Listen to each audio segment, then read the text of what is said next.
या सच में है भारत में पिरामिड जिसमें राजाओं ने छिपा रखा है करोड़ों का खजाना? और क्या है पिरामिड के स्ट्रक्चर का इतिहास? पिछले जमाने के राजाओं ने क्यों चुना अपने शव को दफनाने के लिए पिरामिड को? कैसे पिरामिड की मदद से मिस्र में की जा रही है बिजली उत्पादन? जानने के लिए वीडियो को एंड तक जरूर देखिएगा। दोस्तों, इतिहास में कई ऐसी घटनाएं घटी हैं जिसके बारे में कई बातें कही जाती हैं। एक घटना से जुड़ा सटीक सत्य कोई नहीं जानता, इसलिए इन्हें रहस्य मान लिया जाता है। ऐसी ही रहस्यमय कहानी है मिस्र की दुनिया की। दुनिया के लिए मिस्र हमेशा से ही रहस्यमय रहा है और यहाँ से जुड़ी कई कहानियों पर रिसर्च भी हो चुकी है, लेकिन सटीक तौर पर सच्चाई का पता नहीं लग पाया है। आज हम मिस्र और उसके पिरामिड में दफन उन रहस्यमय चीजों के बारे में जानेंगे। नंबर 1, स्वस्तिक है पिरामिड का प्रतीक। स्वस्तिक का आविष्कार आर्यों ने किया और पूरे विश्व में ये फैल गया। लेकिन क्या आप जानते हैं कि स्वस्तिक अपने आप में एक पिरामिड है? एक कागज का स्वस्तिक बनाइए और फिर उसके चारों भुजाओं को नीचे की ओर मोड़कर बीच में से पकड़िए। इसे करने पर यह पिरामिड के आकार का दिखाई देगा। हिंदू धर्म में स्वस्तिक को शक्ति, सौभाग्य, समृद्धि और मंगल का प्रतीक माना जाता है। घर के वास्तु को ठीक करने के लिए स्वस्तिक का प्रयोग किया जाता है। स्वस्तिक के पहचान को भाग्यवर्धक वस्तुओं में गिना जाता है। स्वस्तिक के प्रयोग से घर की नकारात्मक ऊर्जा बाहर चली जाती है। नंबर 2, उत्तर और दक्षिण गोलार्ध। पिरामिड पर शोध करने वाले वैज्ञानिकों का कहना है कि सभी पिरामिड उत्तर दक्षिण ध्रुव पर बने हैं, यानी उन सभी को उत्तरी और दक्षिणी गोलार्ध के प्रभाव को जानकर बनाया गया है। उत्तर दक्षिण गोलार्ध को मिलाने वाली रेखा पृथ्वी की चुंबक रेखा है। चुंबकीय ताकत विद्युत तरंगों से सीधी जुड़ी हुई है, जो ये बताती है कि ब्रह्मांड में बिखरी मैग्नेटोस्फीयर में मौजूद चुंबकीय किरणों को इकट्ठा करने की क्षमता पिरामिड में है। यही किरणें एकत्रित होकर अपना प्रभाव अंदर मौजूद वस्तुओं या जीवधारियों पर डालती है। इन निर्माणों में ग्रेनाइट पत्थर का उपयोग भी छोटे तरंगों को सोखने की क्षमता रखता है। इससे यह पता चलता है कि प्राचीन लोग इसके महत्व को जानते थे। मतलब ये कि पिरामिड में रखी वस्तु या जीव की गुणवत्ता और उम्र से इसमें कोई फर्क नहीं पड़ता है। नंबर 3, बदल जाती है पिरामिड में रखी वस्तुओं की आकृति। विशेषज्ञों के अनुसार पिरामिड की आकृति उत्तर दक्षिण अक्ष पर रहने की वजह से ये ब्रह्मांड में सभी ताकतों को खुद में समाहित कर अपने अंदर एक ऊर्जा युक्त वातावरण तैयार करने में योग्य है, जो जीवित या मृत, जड़ व चेतन सभी तरह की चीजों को असर करता है। घरेलू पिरामिडों की शुरुआत फ्रांसीसी वैज्ञानिक मॉसियर बॉक्सी के प्रयोग के साथ हुई। माना जाता है कि किसी भी प्रकार के पिरामिड में रखी वस्तुओं के आकृति में बदलाव आ जाता है। अर्थात यदि किसी प्रकार के छोटे बड़े लकड़ी या मात्र कागज के पिरामिड में कोई खाद्य सामग्री रखी जाए तो उसके गुणों में बदलाव आ जाएगा और वो बहुत देर तक सड़ने से बची रहेंगी। इसी कारण प्राचीन लोग अपने परिजनों के शवों को पिरामिड में रखते थे। पिरामिड के अंदर रखे जल को पीने वाला पाचन संबंधी रोग से कुछ हद तक मुक्ति पाते देख गए हैं। यही जल जब त्वचा पर लगाया जाता है तो झुर्रियां मिटाने में लाभ मिलता है। घावों को जल्दी भरने में भी इस जल का प्रयोग किया जाता है। दूसरी ओर पिरामिड के अंदर बैठकर ध्यान साधना करने वाले साधकों पर भी कुछ प्रयोग परीक्षण हुए हैं। पाया गया है कि इसके अंदर बैठने पर तनाव से सहज ही छुटकारा मिल जाता है और शरीर में एक नई स्फूर्ति के संचार का अनुभव होता है। पिरामिड के अंदर किसी तरह की आवाज या संगीत बजाने पर बड़ी देर तक उसकी आवाज गूंजती रहती है। इससे वहाँ उपस्थित लोगों के शरीर पर विचित्र प्रकार के कंपन पैदा होते हैं, जो मन में और शरीर दोनों को शांति प्रदान करते हैं। नंबर 4, दुनिया के और भी जगहों पर पिरामिड पैन। मिस्र के पिरामिडों की तरह दुनिया में कई जगह पिरामिड बनाए गए हैं। हालांकि मिस्र जैसे पिरामिडों का निर्माण आज भी संभव नहीं है। आज तक वैज्ञानिक व इतिहासविद इस अबूझ पहेली को नहीं जान पाए कि पिरामिड के निर्माण में किस तरह की तकनीक और सामानों का प्रयोग किया गया था। यह अचंभव सी बात है कि हजारों साल बाद भी आज भी पिरामिड सुरक्षित हैं और इनकी चमक बरकरार है। खैर, आप जानिए आधुनिक समय में कहां में है पिरामिड। लॉस वेगस में 4000 कमरों वाले होटल लक्सर को पिरामिड की शक्ल दी गई है। पेरिस के लोवेरे में शीशे का इस्तेमाल करते हुए पिरामिड बनाए गए हैं। कजाकिस्तान में 203 ऊंचे पिरामिडों का निर्माण कराया गया है। भारत के पूना में ओशो आश्रम में ध्यान के लिए 2 बड़े पिरामिड बनाए गए हैं। नंबर 5, भारत के असम में भी है पिरामिड। असम में शिव सागर जिले में चारडियो में है अहोम राजाओं की विश्व प्रसिद्ध 39 कब्रें। इस क्षेत्र को मोइडम कहा जाता है। बताया जाता है कि उनका आकार भी पिरामिड नुमा है और उनमें अहोम राजाओं का खजाना रखा है। अहोम राजाओं का शासन 1226 से 1828 तक रहा था। उनके शासन का अंत होने के बाद उनके खजाने को लूटने के लिए मुगलों ने कई अभियान चलाए, लेकिन वो सफल नहीं हो पाए। कहते हैं कि इस खजाने को प्राप्त करने के लिए सबसे पहले मुगलों ने प्रयास किया। सेनापति मीर जुमला ने उनकी कब्रों की खुदाई करवाना शुरू कर दिया। उसने वहाँ स्थित कई मोइडमों को तहस नहस कर दिया, लेकिन हमले के चंद दिनों बाद ही मीर की रहस्यमय तरीके से मौत हो गई। इसके बाद अंग्रेजों ने भी इस कब्र को खोदकर यहाँ के रहस्य को जानने का प्रयास किया, लेकिन उनकी भी मौत हो गई। फिर एक बार म्यांमार के सैनिकों ने हमला कर कब्र के खजाने को लूटने का प्रयास किया, लेकिन उनको खून की उल्टियां शुरू हो गईं और वो सभी मारे गए। 39वें अहोम शासक इन पिरामिडों में बनी कब्रों में चिर निद्रा में सो रहे हैं। इन राजाओं को जिसने भी जगाने की कोशिश की उसको मौत की नींद सोना पड़ा है। इन मोइडमों के साथ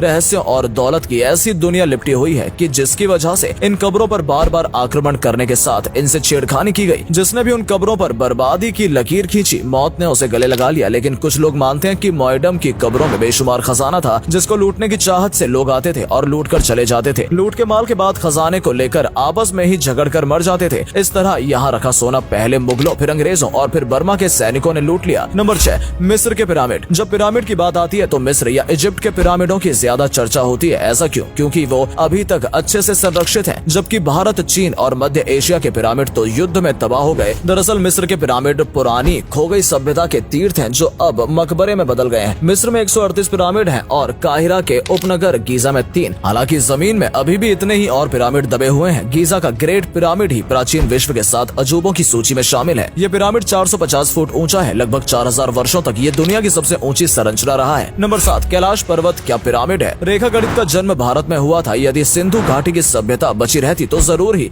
हमें पिरामिडों के बारे में खोज करने की जरूरत नहीं होती। बलूचिस्तान से लेकर कश्मीर और कश्मीर से लेकर नर्मदा गोदावरी के तट, भव्य मंदिरों और महलों का मध्यकाल में जो विध्वंस किया गया, उसके अब अवशेष भी नहीं बचे। कैलाश पर्वत पर पिरामिड नुमा पर्वत ही है। उसे देखकर ही प्राचीन काल में हिंदुओं ने अपने मंदिरों, महलों आदि की स्थापना की थी। सनातन धर्म के मंदिरों की छत पर बनी त्रिकोणीय आकृति उन्हीं प्रयोगों में से एक है, जिसे वास्तुशास्त्र एवं वैज्ञानिक भाषा में पिरामिड कहते हैं। यह आकृति अपने आप में अद्भुत है। आप जानते ही हैं कि ऋषि मुनियों की कुटिया भी उसी आकार की होती है। प्राचीन मकानों की छतें भी कुछ इसी तरह की होती थी। आज भी ग्रामीण क्षेत्रों में घर पिरामिड नुमा ही पाए जाते हैं। हालांकि जानकार लोग कहते हैं कि आज से लगभग 5000 वर्ष पहले जब मिस्र में पिरामिडों का निर्माण हुआ, तब भारत में हर जगह विशाल काल वृक्षों वाले जंगल थे और भारत की जलवायु बिल्कुल संतुलित और उत्तम थी। इस कारण भारत में पिरामिड बनाने की आवश्यकता नहीं पड़ी। इसके विपरीत मिस्र के गर्म रेगिस्तान में पेड़ और जल के अभाव की स्थिति में पिरामिड बनाने के अलावा कोई चारा ही नहीं था। पिरामिडों में एक और जहां पीने के जल का बचाव किया जाता था, तो वहीं दूसरी ओर उससे बिजली भी उत्पादित की जाती थी। नंबर 8, पिरामिडों में ही शव क्यों रखे जाते हैं? पिरामिडों की कुल ऊंचाई पर रखे शव आज तक मौजूद हैं। पिरामिड में प्रकाश, जलवायु तथा ऊर्जा का आना जाना रहता है, जिसके चलते कोई भी वस्तु खराब नहीं होती। ये रहस्य प्राचीन काल के लोग जानते थे, इसलिए वो अपनी कब्रों को पिरामिड नुमा बनाते थे और उसको इतना भव्य आकार देते थे कि वो हजारों वर्ष तक कायम रहे। नंबर 9, इथोपिया के पिरामिड में पाए गए बोतल का रहस्य। मिस्र के पिरामिडों पर आज भी शोध जारी है। हर बार यहाँ नए रहस्यों का पता चलता है। समय समय पर दुनिया भर के इंजीनियर और वैज्ञानिक पिरामिड और मम्मी से जुड़े रहस्यों को समझने के लिए शोध करते रहते हैं। इसी तरह के एक शोध में जर्मनी के बॉन विश्वविद्यालय में कुछ वैज्ञानिक एक 12 सेंटीमीटर लंबी बोतल के अंदर के राज जानना चाह रहे हैं, जो इथोपिया के एक पिरामिड से मिली है। ये खूबसूरत छोटी सी बोतल धातु की नहीं है, मिट्टी और संगमरमर की बनी है। बोतल करीब 3500 साल पुरानी बताई जा रही है, जिसमें सूख चुका इत्र है। वैज्ञानिकों ने इस बोतल का सिटी स्कैन किया और पता चला कि इत्र सूख चुका है। खोजबीन करने वालों के मुताबिक इस इत्र का इस्तेमाल मिस्र की राजकुमारी फाराओ हेटशेप्सूट करती थी। हेटशेप्सूट ने तब के मिस्र पर 25 साल तक राज किया। बहरहाल वैज्ञानिक चाहते हैं कि इस इत्र की जैसा नकल तैयार किया जाए। नंबर 10, पिरामिड से बिजली उत्पादन। हालांकि वैज्ञानिकों को अभी तक ये समझ में नहीं आ रहा है कि पिरामिड के ऊपर ऐसा क्या है जो इतनी तेज बिजली का उत्पादन कर सकता है कि संपूर्ण पिरामिड बिजली से रोशन हो जाए। एक अरबी गाइड की सहायता से ग्रेट पिरामिड के सबसे ऊपर पहुंचे सर सीमन ने इसका खुलासा किया था कि ग्रेट पिरामिड का संबंध आसमानी बिजली से है। इसी तरह गीजा के पिरामिड ही नहीं बल्कि दुनिया भर के पिरामिड भी अभी भी रहस्य से भरे हुए हैं।